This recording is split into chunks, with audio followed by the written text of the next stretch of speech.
नमस्ते, मैं हूं दिग्विजय सिंह। आजकल बहुत से युवा शिकायत करते हैं कि उनके हाथ अचानक कांपने लगते हैं। कई बार देखा होगा आपने कि बातचीत कर रहे हैं, चीजें कर रहे हैं, काम कर रहे हैं, फिर भी हाथ कांप रहा होता है। कई बार लोग इसे थकान, कमजोरी या घबराहट समझकर नजरअंदाज कर देते हैं, लेकिन बार बार या लगातार हाथ कांपना किसी गंभीर बीमारी का संकेत हो सकता है।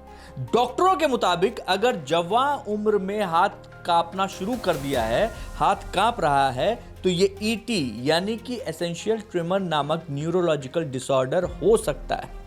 क्या है ईटी? एसेंशियल ट्रिमर जो है वो एक नर्वस सिस्टम से जुड़ी बीमारी है जिसमें शरीर के कुछ हिस्से, खासकर हाथ, सिर, आवाज, ये कांपने लगती है। पार्किंसन जैसी सुनने में लग रही है, लेकिन वो है नहीं। और सबसे आम लक्षण इसका है हाथ का बार बार कांपना।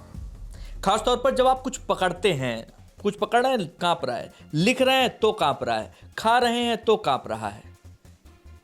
अब यह समस्या, इसका जवाब एक सवाल और कि क्यों होता है ये रोग।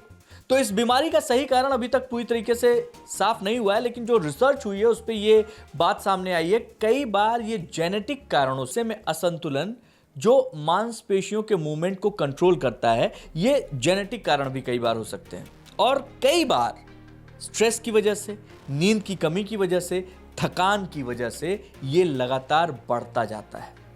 अब आपको कैसे पता चले कि आप ईटी के शिकार हो रहे हैं कि नहीं? अक्सर अगर आपका हाथ कांपने लग रहा है, खास तौर पे काम करते समय, सिर या आवाज कांपने लग रही है, कप या पेन पकड़ने में दिक्कत हो रही है, लिखावट आपकी खराब हो रही है, तनाव या थकान में कंपन बढ़ जा रही है, तो समझिए खतरा है।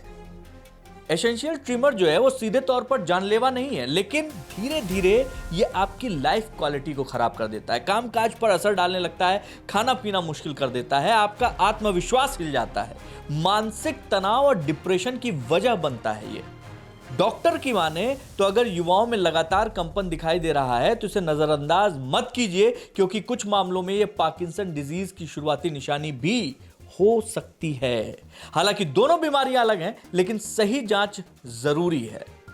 डॉक्टर सबसे पहले दवाइयों से इसे कंट्रोल करने की कोशिश करते हैं और पर्याप्त नींद लीजिए, कैफीन और शराब से दूर रहिए, तनाव कम से कम लीजिए, आप ईटी से बच सकते हैं।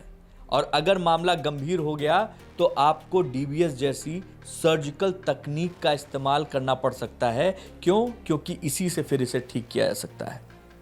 तो कुल मिलाकर पार्किंसन या न्यूरोलॉजिकल बीमारी अगर किसी को रही है पहले से और उसका हाथ अभी कांप रहा है या फिर नॉर्मली उसके हाथ में कंपन है, तो आप प्लीज किसी न्यूरोलॉजिस्ट से संपर्क कीजिए, क्योंकि जवान हाथों का कांपना किसी भी तरीके से ठीक नहीं है और ईटी जैसी बीमारी का यह लक्षण हो सकता है और ये आपकी जिंदगी को मुश्किल में डाल सकता है।